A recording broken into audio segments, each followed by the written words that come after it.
Haleluya, shalom Bapak Ibu yang saya kasihi. Kita tetap mau semangat membangun rumah Tuhan. Dimulai dari saya yang membangun manusia roh lewat praktek disiplin-disiplin rohani. Kita sudah belajar disiplin bagaimana kita berdoa, kemudian disiplin berpuasa. Dan saudara, bulan ini kita praktekkan disiplin memberi. Nah saudara, tapi kita jangan lupa disiplin-disiplin yang mendasar sebelumnya tetap kita praktekkan. Kita tetap praktek doa Bapa kami. Tetap saudaraku minimal seminggu praktek sekali kita berpuasa. Nah saudara, karena itu sebelum kita mulai pengajaran hari ini, kita mau ambil waktu. Mari kita praktek doa Bapa kami. Mari kita sama-sama siapkan hati kita, saudara.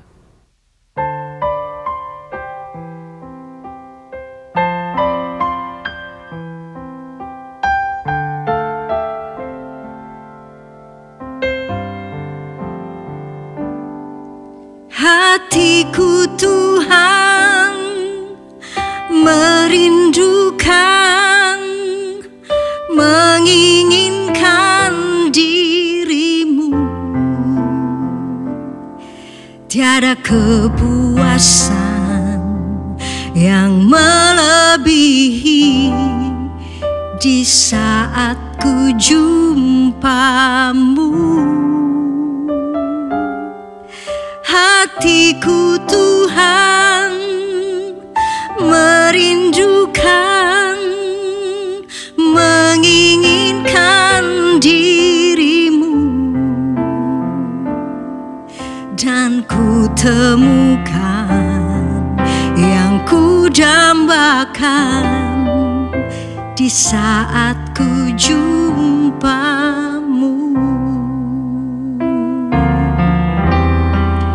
Memandang wajahmu Tuhan, sumber kekuatanku, tak terlukiskan indah hadirmu, beri damai di hidupku. Hatiku Tuhan merindukan, menginginkan dirimu.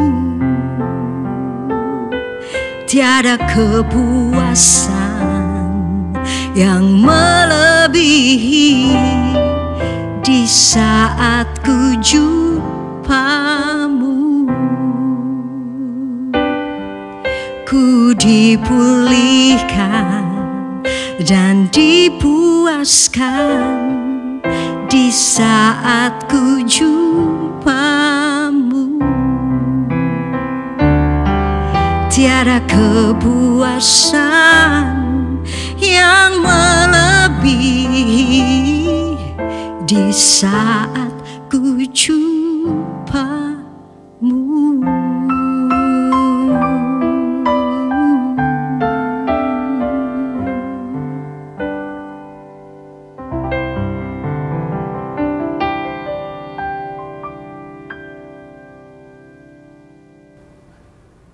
Mari kita datang kepada Dia, Bapa kami yang ada di surga.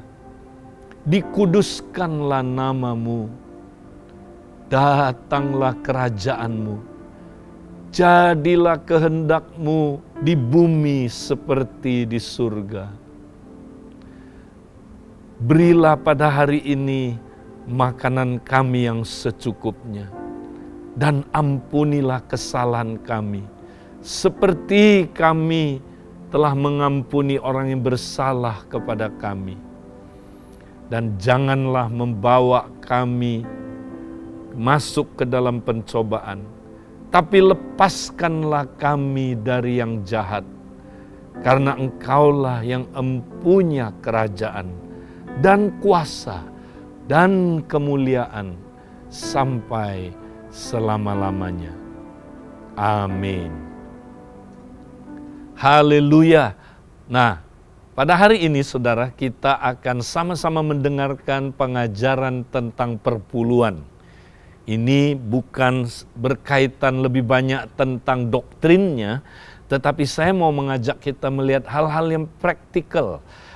Apa yang perlu kita lakukan dalam kita mempraktekkan perpuluhan. Nah, saudara, kita sama-sama tahu bahwa perpuluhan tidak lagi dipraktekkan kepada kita orang-orang yang hidup di dalam perjanjian baru seperti orang Israel atau orang Yahudi mempraktekkan perpuluhan di bawah hukum Taurat. Namun, saudara, ada prinsip-prinsip yang Rasul Paulus katakan, saudara, masih kita praktekkan di dalam saudara memberikan perpuluhan. Nah, karena itu saudara, hari ini kita akan melihat saudara pertama-tama mengapa kita memberikan perpuluhan. Nah, ada dua alasan saja yang saya ingin bahas.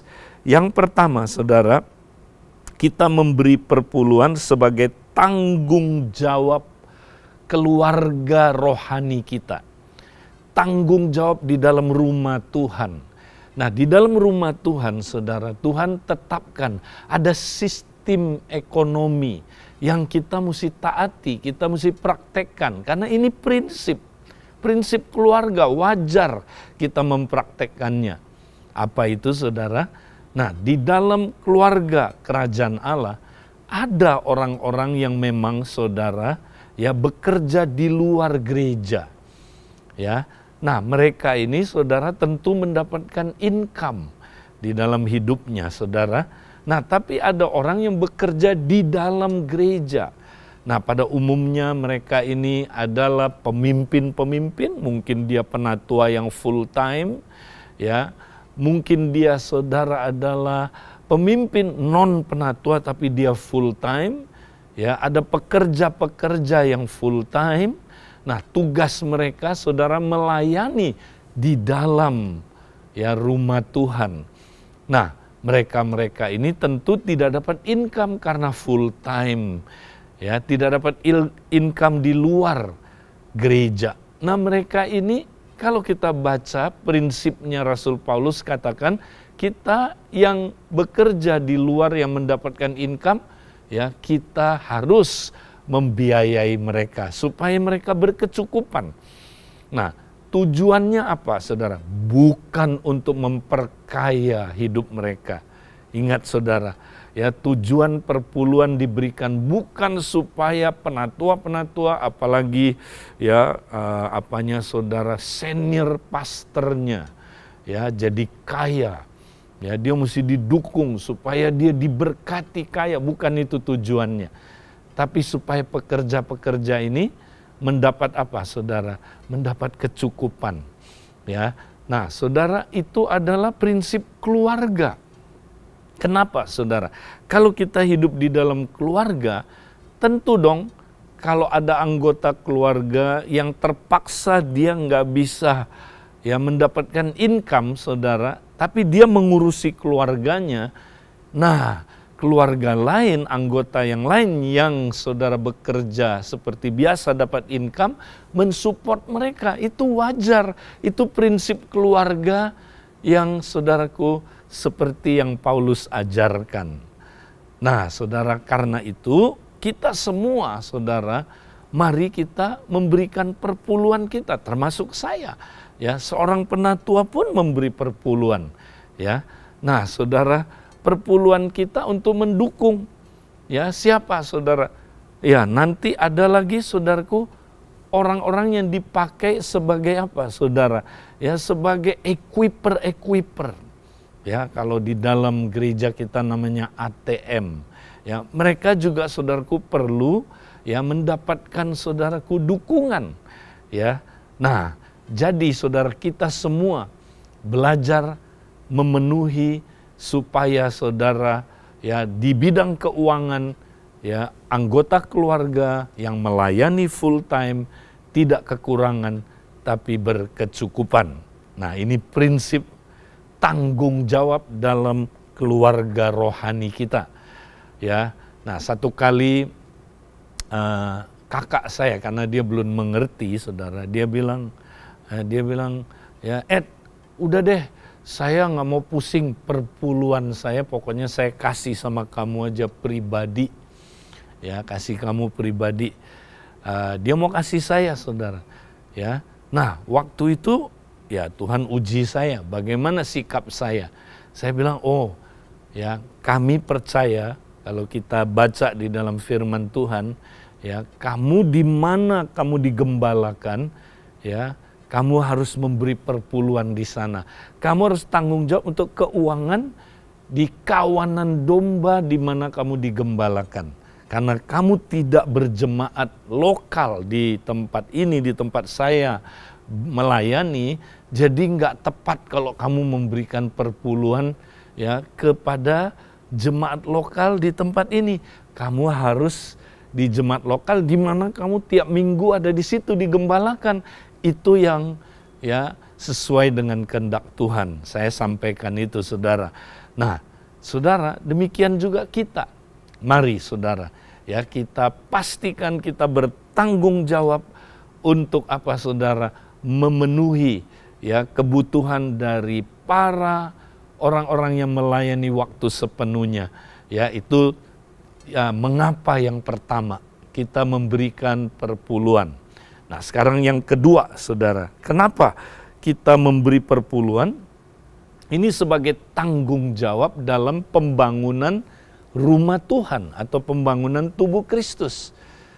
Nah, saudara masih ingat ya Efesus 4 ayat 11 sampai ayat 12 dikatakan ya, dia Tuhan memberikan, he gave some, ya dia memberikan sebagian ya sebagai rasul-rasul, nabi-nabi, penginjil-penginjil, guru-guru dan gembala-gembala untuk memperlengkapi orang-orang kudus bagi pembangunan tubuh Kristus, bagi pelayanan pembangunan tubuh Kristus. Dan kalau saudara baca seterusnya, sampai tubuh Kristus mencapai kedewasaannya. Nah, saudara, di dalam tubuh Kristus, saudara, ingat, tubuh Kristus itu sudah ada, tapi belum dewasa. Ya, sudah ada, tapi belum mencapai kepenuhannya. Ya, masih ada yang apa, saudara? Yang kurang. Yang apa, saudara? Masih ada cacat dan celah. Masih ada yang belum berfungsi anggotanya. Ya, kalau istilahnya, saudara, tubuhnya masih ada yang piansui, ya. Masih ada apa, saudara, anggota yang sakit-sakitan, masih ada yang belum tahu fungsinya untuk apa. Nah, ini semua anggota-anggota yang demikian perlu diperlengkapi. Nah, kata diperlengkapi, saudara, ya, salah satunya bisa diterjemahkan dilatih, ya, dilatih atau di apa ya? Diperlengkapi itu dibuat komplit, ya, dibuat mampu melayani, saudara. Nah, itu sebabnya, saudara, kita perlu equiper, pelatih. Ya, nah pelatih ini siapa?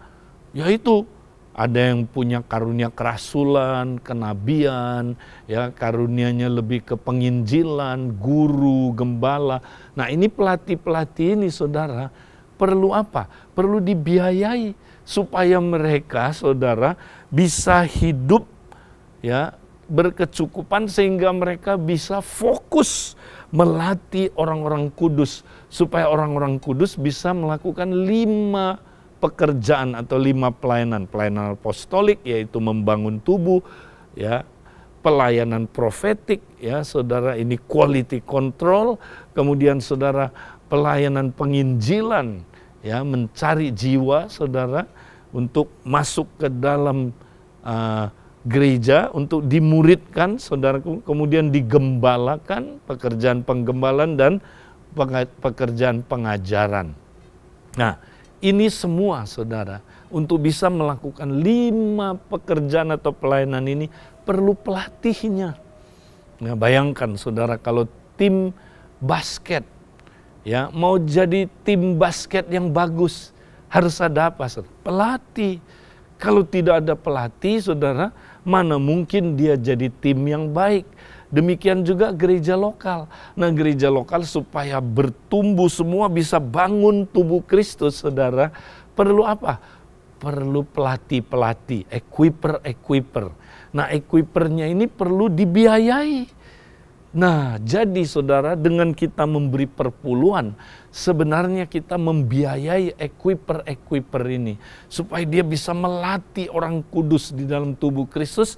Sehingga orang-orang kudus, saudara, mengerti kehendak Tuhan. Dan mengerti bagaimana membangun rumah Tuhan. Membangun tubuh Kristus sehingga tubuh Kristus mencapai kepenuhannya. Nah, kalau ini tidak terjadi, saudara, tubuh Kristusnya tidak pulih-pulih. Tubuh Kristusnya masih disfungsi. Tadi itu piansui, ada yang sakit, ada yang nggak tahu fungsinya buat apa, ya, nggak sehat. Nah, gereja lokal kalau mau sehat, saudara, mesti diperlengkapi, dilatih oleh 5 pelatih tadi itu, ya. Nah, makanya 5 pelatih ini, saudara, ya, mesti orang-orang yang saudara dibiayai supaya mereka bisa melatih dengan lebih baik lagi. Nah, bukan hanya itu, saudara. Proses pelatihannya itu perlu didukung, ya. Contoh, saudara, mengadakan training-training. Nah, itu perlu, saudaraku, didukung. Itu biaya dari mana? Dari perpuluhan, saudara. Sebenarnya kita memberi perpuluhan, saudara. Kita sedang, ya, memberikan saudaraku, ya, dukungan supaya proses pelatihannya bisa terjadi dengan baik sehingga jemaat bertumbuh sehat, ya. Nah, saudara, marilah kita bertanggung jawab membangun rumah Tuhan lewat memberi perpuluhan. Ya, ketika kita memberi perpuluhan, saudara, berarti kita, ya, membuat saudara, proses pelatihan dalam tubuh Kristus, ya, menjadi lebih baik, ya, menjadi lebih luar biasa, ya. Apakah saudara mau bertanggung jawab? Nah, kalau saudara nggak mau tanggung jawab, siapa akhirnya, saudaraku, yang tidak saudaraku, tidak mendapat benefitnya? Ya, kita sendiri. Kita sendiri tidak mendapat benefitnya. Ya, makanya banyak gereja lokal, saudara, karena nggak pernah di-equip, bahkan bahayanya, saudara. Sekarang ini, saudaraku, ya, jemaat gampang belajar, ya, pengertian-pengertian di YouTube. Akhirnya, saudara, dia nggak bisa bedain karena dia tidak ada yang punya karunia, ya, guru, ya, yang menemani dia sehingga dia sembarangan terima pengajaran. Akhirnya jadi sesat, ikut ajaran-ajaran bidat, dan akhirnya, saudara, ya, mengerikan sekali, imannya rusak karena itu. Nah, jadi, saudara, tanggung jawab memberi perpuluhan, ya, itu tanggung jawab kita semua. Ya, dengan kita memberi perpuluhan, kita tanggung jawab dalam membangun tubuh Kristus sehingga tubuh Kristus menjadi sehat, mencapai kepenuhannya. Mari, saudara, kita praktekkan ini. Ya. Nah, bagaimana kita mempraktekkan perpuluhan, saudara? Oke, 10% itu patokan. Ya, itu bukan kayak begini, saudara. Kalau kamu nggak persis 10%, ya, kamu nanti terkutuk, nggak begitu, ya. Tapi itu patokan, ya, kita jadikan disiplin, minimal 10% itu kita sisihkan, saudara, dari income kita, untuk kita bertanggung jawab di dalam jemaat, bertanggung jawab di dalam keluarga rohani kita, memastikan para pelayan Tuhan yang full time dicukupi, para equiper, saudaraku, dicukupi, dan juga proses pembangunan rumah Tuhan tercukupi, ya. Jadi kita mesti biayai, ya, saudara, dengan uang yang Tuhan sudah percayakan kepada kita, yaitu perpuluhan kita. Nah, saudara, Tuhan juga menciptakan suatu sistem kalau kita setia, saudaraku, dalam perpuluhan, saya percaya, saudaraku, keuangan kita juga tercukupi, ya. Karena Tuhan memberi kepada kita, saudara, ya, adalah supaya kita untuk membangun tubuh Kristus. Nah, kalau kita pakai perpuluhan untuk tujuan yang lain, saudara, ya, berarti kita, ya, tidak fokus membangun rumah Tuhan. Ingat, saudara, ya, tahun ini kita diingatkan terus, kita mau membangun rumah Tuhan, dimulai dari saya. Ya, mari kita semua terlibat, saudara. Ya, sudahkah saudara setia memberi perpuluhan? Nah, ini disiplin. Disiplin tahu ya, saudara ya. Disiplin itu jangan gini, saya lagi nggak niat memberi perpuluhan, udah deh. Ya. Kan kalau disiplin bukan begitu, saudara, bukan soal niat nggak niat. Ya memang kita mesti terus, ya saudara, mempunyai niat yang baik, ya. Tapi saudara, disiplin itu gini, ini perlu saya lakukan. Kalau saya tidak lakukan, ya saya, ya, bukan anggota keluarga yang baik. Ya, mari saudara, kita lakukan disiplin memberi perpuluhan. Coba cek hidup saudara, apakah saudara sudah disiplin dalam memberi perpuluhan? Ya, tiap minggu saudara cek uang saya, ya, saya gunakan untuk apa ya? Apakah 1/10-nya saya pakai untuk tujuan, ya, rumah Tuhan tadi itu? Atau saya pakai untuk yang lain? Ya, nah kita cek. Kemudian sebulan sekali kita pasti, ya, income kita, saudara, 1/10-nya itu, ya, kita serahkan, ya, supaya apa, saudaraku, dikelola, ya, oleh apa, keluarga rohani kita, gereja lokal kita, untuk membangun rumah Tuhan, ya. Nah, mari kita pastikan, ya, kita semua terlibat dalam memberi perpuluhan.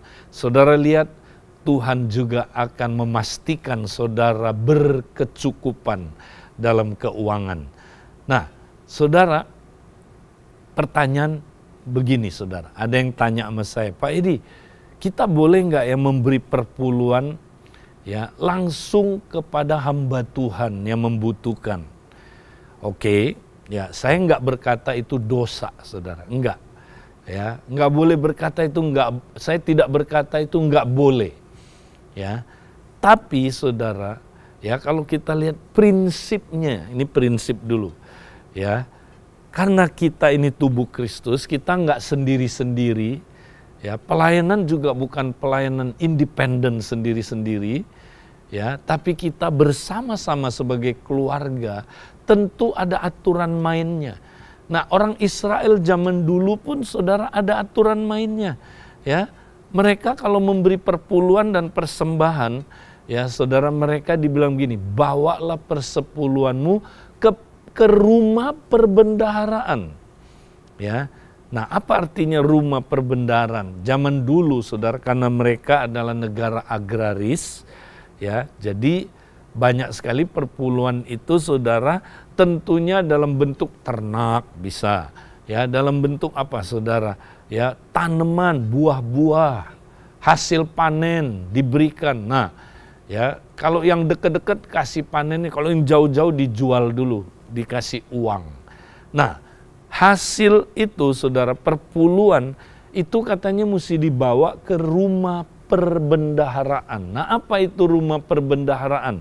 Jadi di belakang bait Allah, saudara, itu ada kayak gudang, tempat penyimpanan, ya, barang-barang ataupun, ya, hasil yang dipersembahkan sebagai persepuluhan. Nah, itu nanti baru dibagi kepada imam-imam yang melayani di mesbah dan di rumah Tuhan. Nah, prinsip yang sama, saudaraku, kalau kita lihat di dalam gereja perjanjian baru adalah seperti itu juga, ya. Jadi kita tidak memberikan persepuluhan langsung kepada hamba Tuhan yang melayani. Kita berikan ke rumah perbendaharaan. Nah, aplikasinya di zaman kita adalah kita memberikan ke kasnya gereja. Karena kita pelayanan itu pelayanan tubuh, saudara. Jadi kita memberinya juga ke kasnya gereja. Jadi perpuluhan tidak langsung diberikan kepada hamba Tuhan. Nanti di kas gereja baru didistribusikan sesuai dengan kebutuhan, ya, mana untuk akuipernya, mana untuk pekerja-pekerjanya, pemimpin-pemimpin yang full time, mana untuk proses equipping, ya, itu ditentukan nanti oleh pemimpin-pemimpin gereja lokal itu, ya. Nah, sekali lagi saudara, kita mau semangat mempraktekkan prinsip memberi. Karena dengan memberi, apalagi dengan motif yang benar, bukan untuk cari untung, bukan supaya dipuji, maka memberi yang demikian, saudara, akan membuat saudara dapat mengalahkan 3 keinginan ini. Masih ingat saudara, ini ada dalam tubuh kita, yaitu apa saudara? Keinginan daging, ya, keinginan mata dan keangkuhan hidup. 3 hal ini dapat saudara kalahkan dengan konsisten saudara praktekkan 3 disiplin utama ini. Doa, berpuasa, dan memberi. Mari saudara, pastikan tiap kita sudah mempraktekkan, ya, disiplin memberi perpuluhan. Tuhan memberkati saudara.